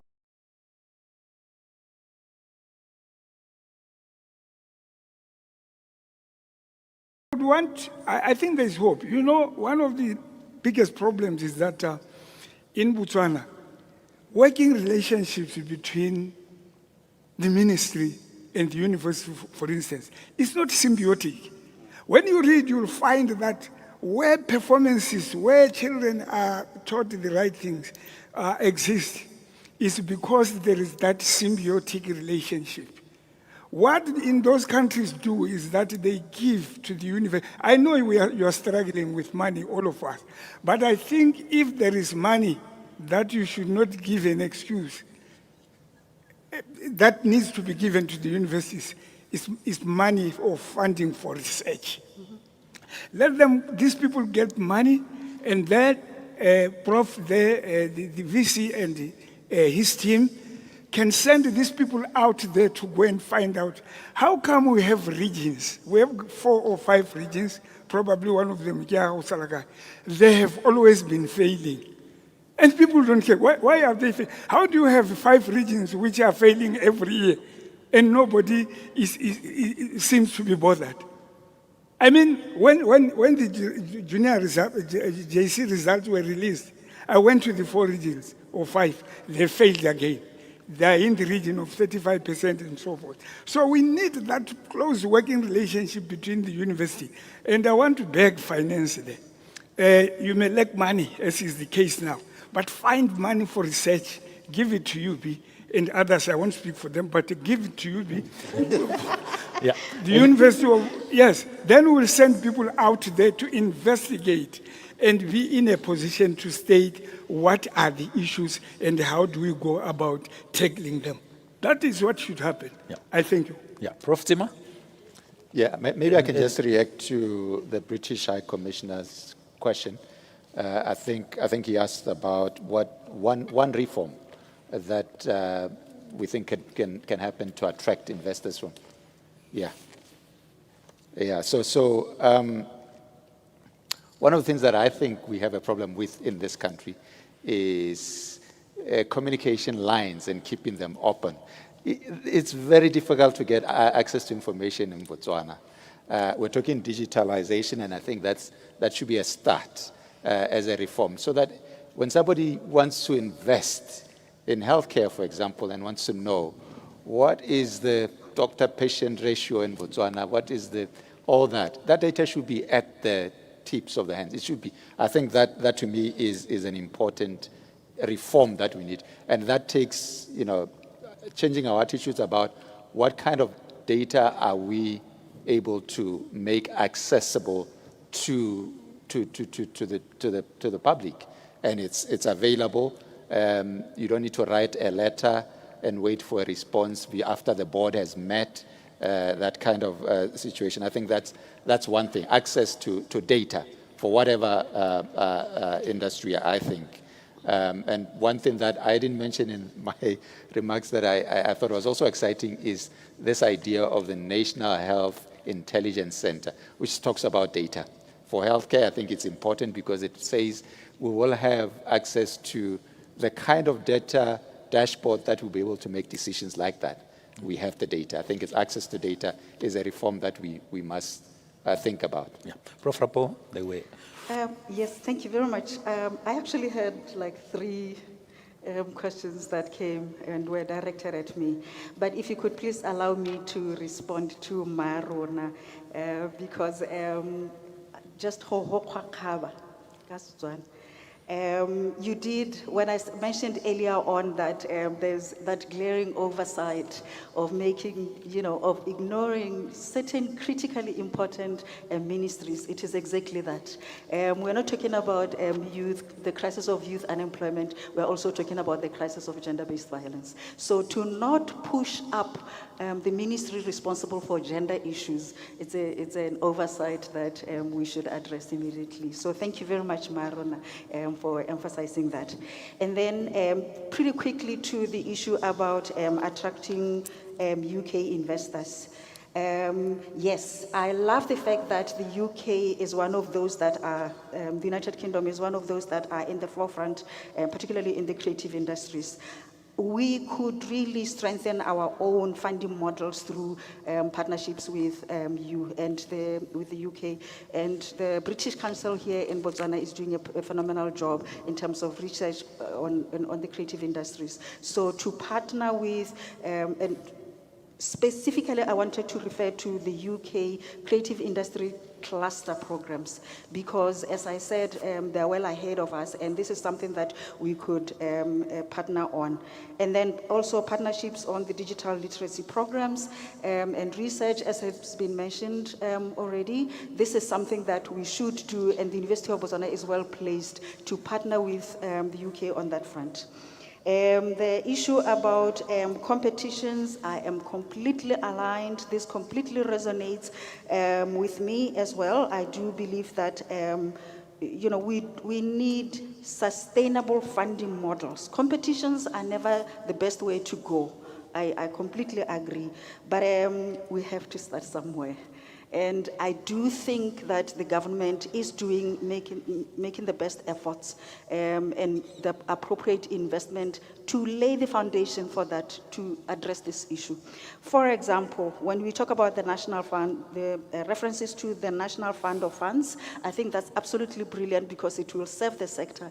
I'm a little worried that it's going to be launched in the 2027-2028 financial period. That's a little destabilizing a little unsettling, but as I said, we do have to start somewhere. And then the 200 million Pula investment into the sector, I think that's a fantastic start as well. So we can't really bank on competitions because, as I said, I'm completely with you.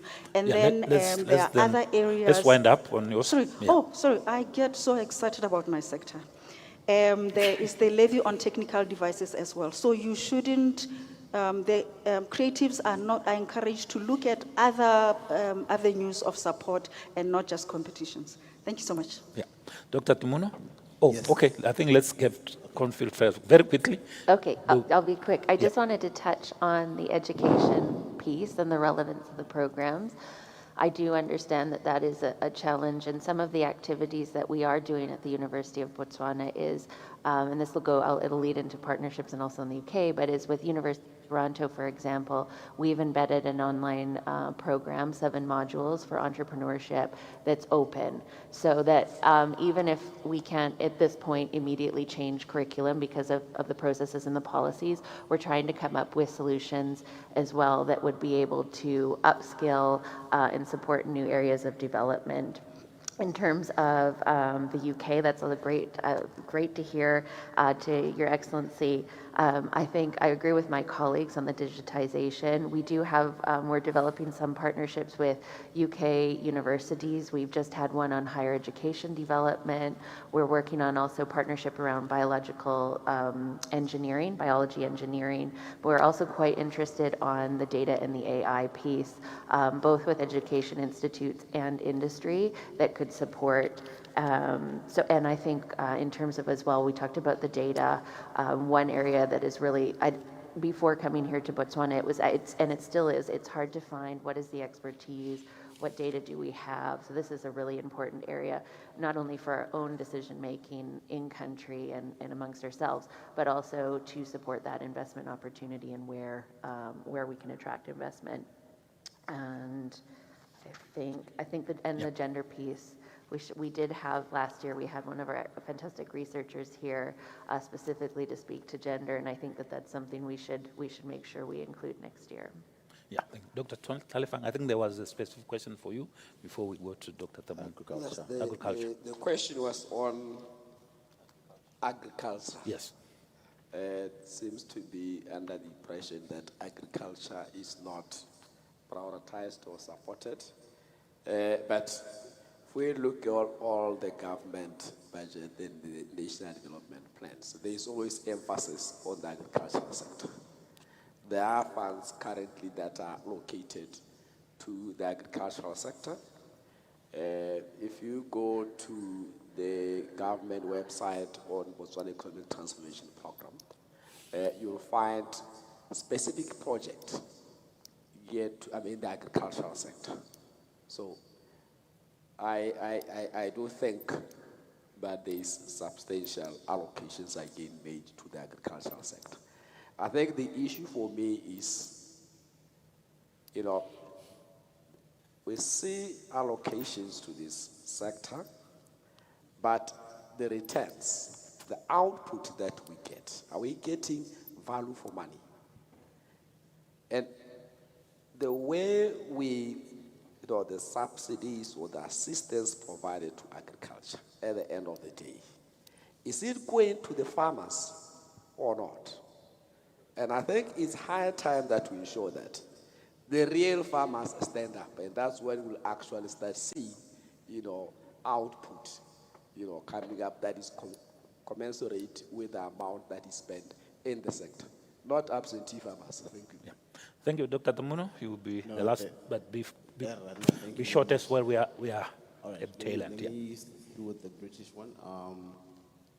The good thing with the Botswana Economic Transformation Program, when it was approved with a raft of legislation that requires to be amended to facilitate investment. You'd be surprised that some of the legislations that we are working, some of them are 1960, somebody park going, and some of the investors have been frustrated due to fragmentation.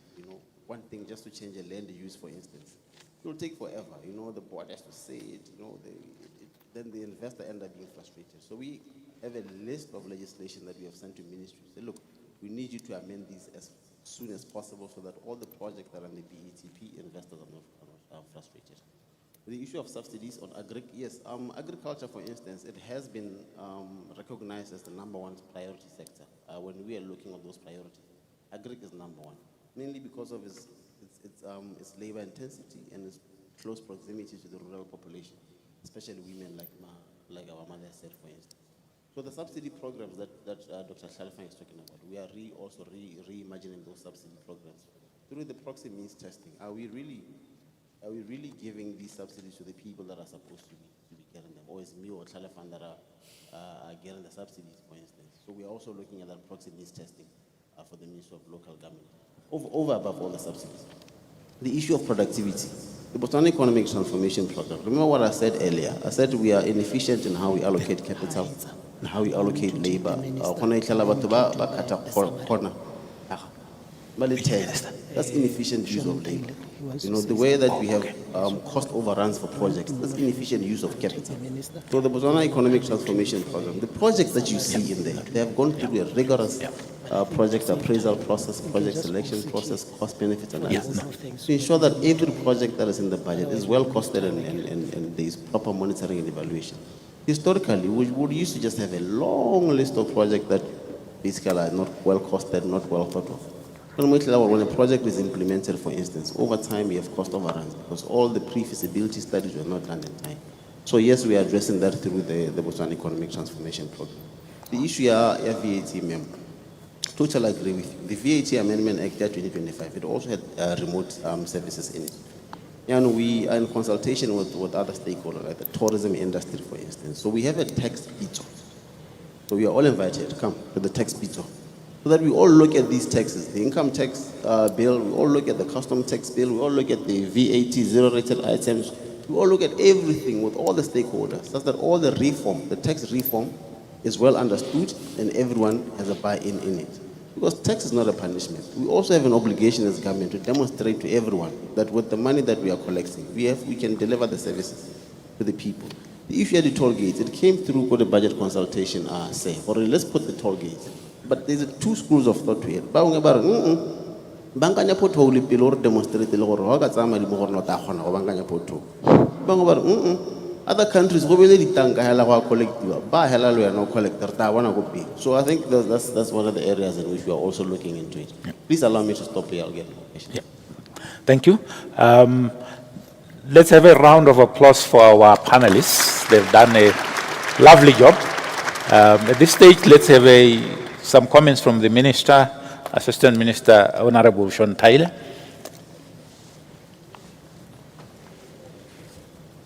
Thank you very much. Good morning, Bahaitso. I thought it would be remiss of me to walk in here and walk out without just appreciating and what is happening here. First, I just want to express my gratitude to the leadership of the University of Botswana for organizing the event. This is really one of the valuable where government can interact with the nation themselves and get better and clearer insights to finding the solution for the challenges that government and country are facing. So I just want to say that to appreciate panelists as well who are here. Just to say that I hope I'll be representing government in its entirety for coming to take to be part of it. From the Ministry of Communication Innovation, we have listened to comments. We are very much in agreement with comments so far, especially about digitalization. The position is very clear. Responsible digitalization in the country as we traverse the digital economy vis-a-vis the knowledge economy. That we appreciate that technology, we could find it everywhere. process and technology as it is characterized by the convergence of technology, especially the fourth industrial technology and human capital. So this is the starting point about technology and human capital. This is the position which we believe, as you rightly said, we are very much aligned.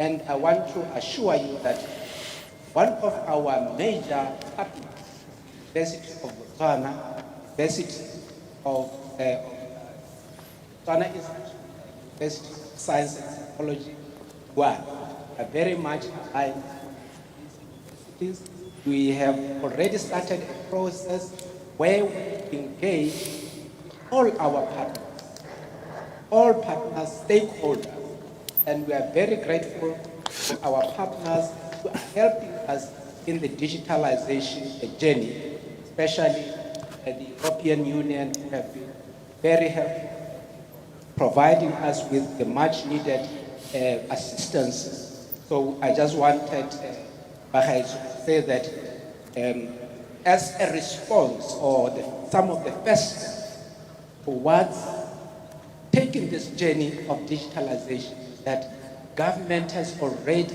through Parliament, enacted a Digital Services Act, which will see the formation or establishment of an authority which will take charge of all the digitalization. Because see the importance of ensuring that our citizens get all the services that they need and good quality services that government provides. And this is why we have the Digital Services Act. We are also in the process, and we started this last year, engaged the private sector, we engaged all the other stakeholders in the formulation, in the consultation towards the National Research and Innovation Council. And I want to promise you that this research and innovation bill will be tabled. The current Parliament will add to our efforts as government towards digitalization. And I want to also reassure you that we are looking at, on the issue of artificial intelligence, it is very true. Artificial intelligence, some people say that, you know, these are some of the revelations in the Bible. Humanity is itself its own destructor. So AI as much will make things easier for us. We do recognize that it has some of the biggest challenges, poses the biggest risk to humanity. So we are engaging all our partners and stakeholders to discuss the policy, AI policy, the ethical use of artificial intelligence, so that as we take our citizenry, as we take the country forward with digitalization, we know that when people go into the cyberspace, they will be safe to transact with other citizens. So I just wanted to say, just to appreciate and reassure you, we are listening. The motto that we do is that we should be a citizen, a people-centric government.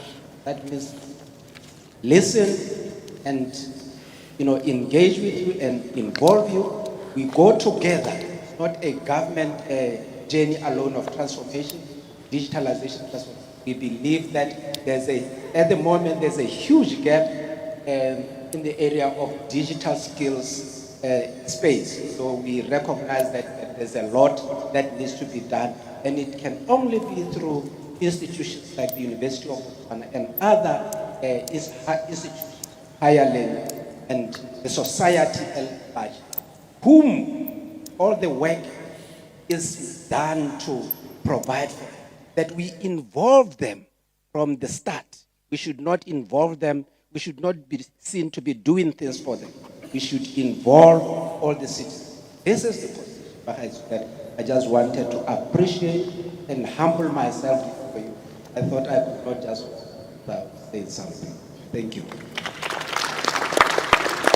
Thank you very much. We're drawing towards the end, and I am just going to, in 2 minutes, because the minister has done a lovely job for me. I'm supposed to do the takeaways, and he has taken half of the takeaways for me.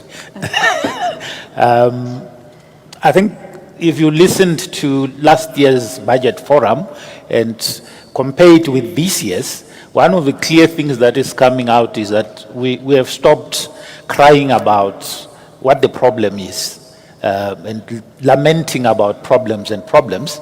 We are now looking into a space where we are now very much oriented towards the solutions. So in other words, I think we are now attuned to not wasting a crisis. We're looking at things that could change. But some of the things that have been emphasized is that we really need to align with transformation. We must be part of that transformation.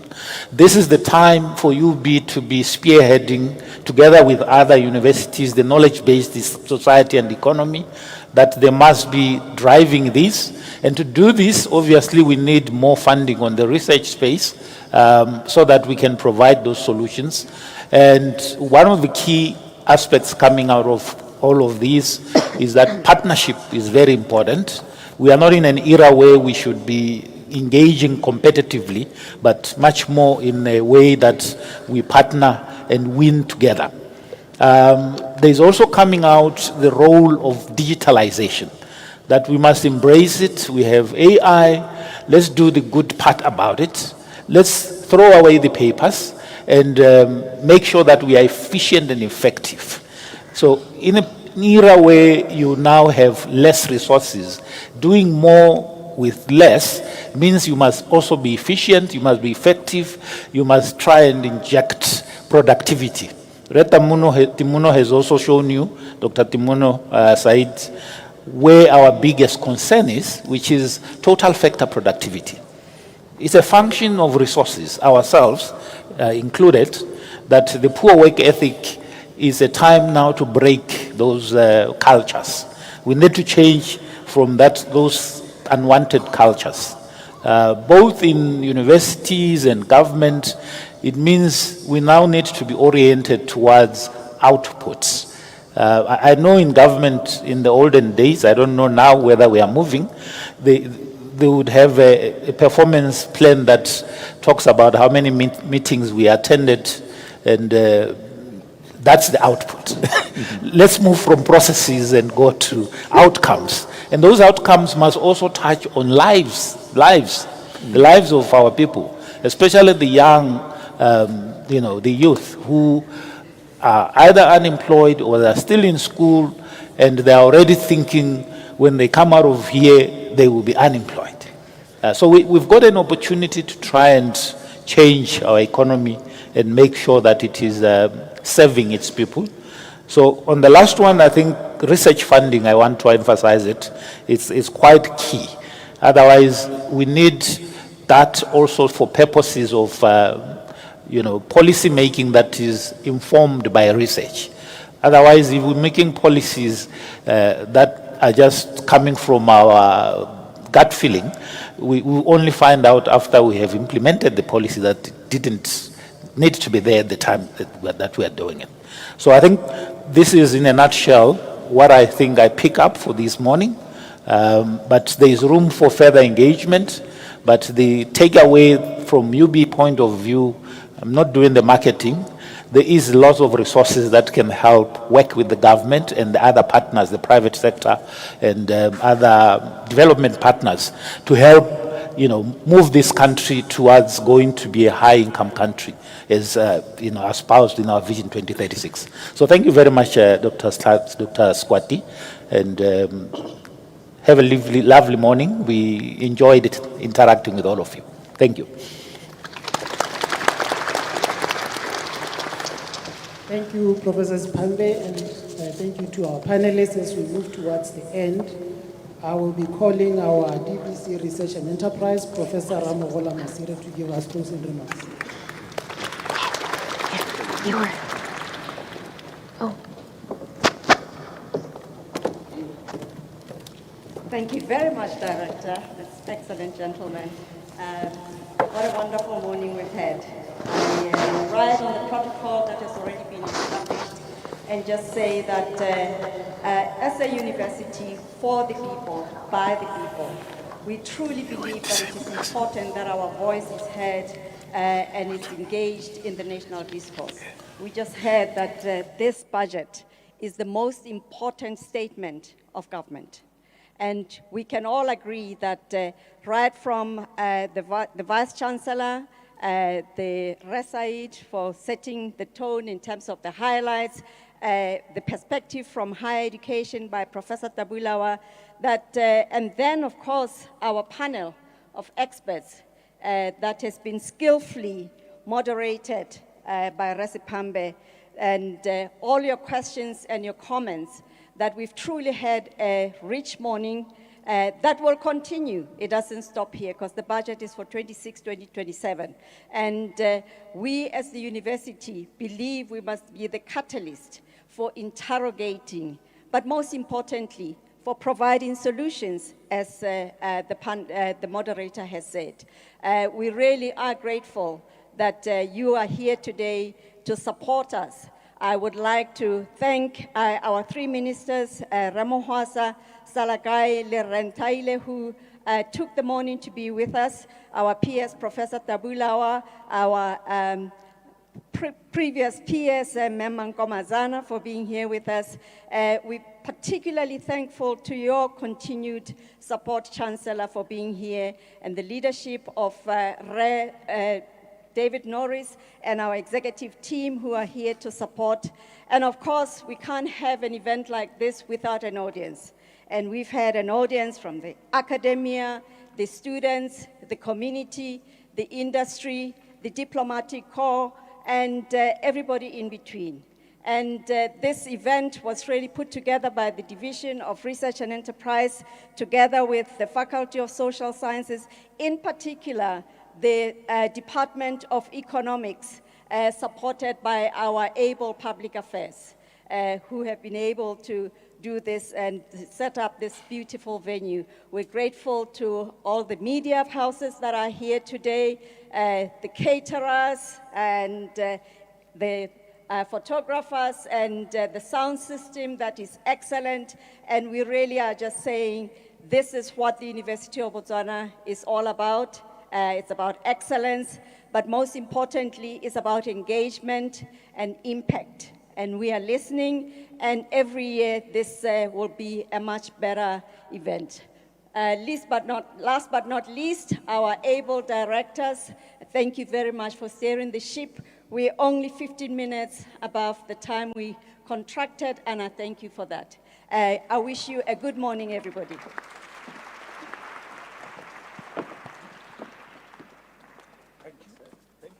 Thank you, everyone. Have a good day. Do you have a group picture? Anybody with? Group picture?